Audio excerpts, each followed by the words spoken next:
আসসালামু আলাইকুম। বরাবরের মতো আজকে নিয়ে আসলাম একটা ছোট্ট ভিডিও আপনাদের জন্য। আজকে দেখাবো বসত ভিটায় শাক চাষ। এই শাকের ভুঁইতে দেখেন অনেক আগাছা জন্মে গিয়েছে। তো এই আগাছা পরিষ্কার করতে হবে হাঁসো দিয়ে কেটে অথবা নিড়ানি দিয়ে কাটতে হবে। এর জন্য হাঁসও লাগবে এবং নিড়ানি লাগবে, আর একটা দিন পরিশ্রম করা লাগবে। তারপরে এই শাকের বই প্রস্তুত হবে। তো আমি গেছিলাম কামারের দোকানে, সেখানে যে হাঁসও এবং নিড়ানি তৈরি করার জন্য এই যে হাঁসও আর নিড়ানি তৈরি হচ্ছে, এটা নিয়ে এসে তারপরে আগাছা পরিষ্কার করে চাষ করে তারপরে বীজ বপন করা হবে। আপনারা ভিডিওগুলার আস্তে আস্তে পর্যায়ক্রমে পর্ব বাই পর্ব দেখতে পাবেন। এই যে আমার কামার ভাই হাঁসও পোড়ানি দিচ্ছে। এটা হাঁপড়ের বাতাসে আগুনের ফুলকি বেরিয়ে হয়ে আসছে। কঠোর পরিশ্রমের মাধ্যমে একটা হাঁসও, একটা নিড়ানি, একটা কাঁচি, একটা দা পোড়ানো হয়। এখানে অনেক শক্তি লাগে এবং সাথে মেধাও লাগে। একটা মজার বিষয়, এখানে একটা ছোট্ট কামার আছে। ছোট্ট কামারের হাতে আমার হাঁসটা ধার দেওয়াবো, সেটাও আপনারা দেখবেন, একটু ধৈর্য ধরুন। এই যে এটা নিড়ানি তৈরি হচ্ছে। নিড়ানি খুব সুন্দর করে গোল করে দিয়েছে।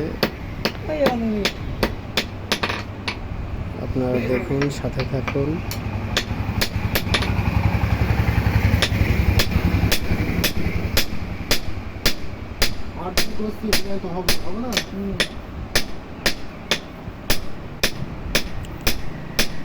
এই নিড়ানি এবং হাঁসও নিয়ে যেয়ে তারপরে আমার শাকের ক্ষেত পরিষ্কার করা হবে। এবার আবার পোড়াতে দিল।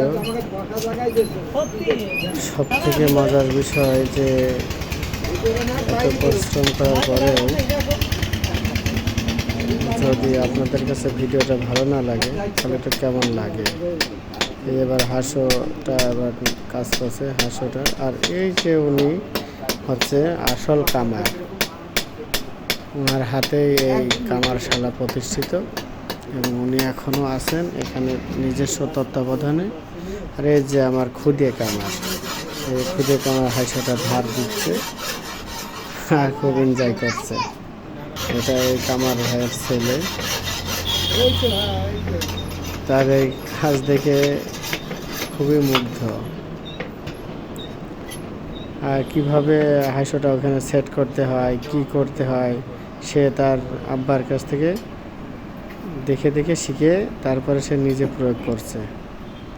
যেমন ওটা ধার দেওয়ার জন্য ওটা ভিজাতে হয়, সে ভিজিয়ে নিল, তারপরে আবার সুন্দর করে সেট করলো।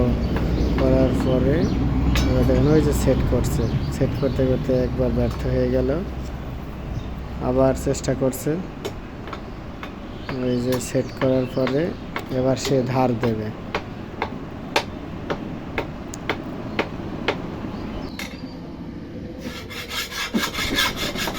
ওই যে ধার দিচ্ছে আর খুব এনজয় করছে।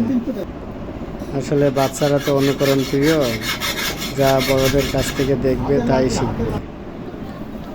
এই অবশেষে চলে আসলাম আমার শাকের খেতে। বসত বাড়িতে শাক এবং সবজি চাষ। এর আগের পর্বে দেখাইছিলাম বেগুনের পরিচর্যা, আজকে দেখাবো শাকের ক্ষেতের পরিচর্যা। আমার আব্বা এটা পরিচর্যা করলো। সবগুলা আগাছা পরিষ্কার করে এখন আঁকড়ানো হচ্ছে। আঁকড়া দিয়ে আঁকড়ানোর পরে বীজ বপন করা হবে। বীজ বপন করাটাও আপনাদের দেখাবো একদম শুরু থেকে শেষ পর্যন্ত। বীজ অঙ্কুরোদ্গম থেকে শুরু করে বীজ শাক সবজি যখন তোলা হবে, খাওয়ার জন্য প্রস্তুত করা হবে, সেটাও আপনাদেরকে দেখাবো পর্যায়ক্রমে। এই হলো আমার শাকের ক্ষেত।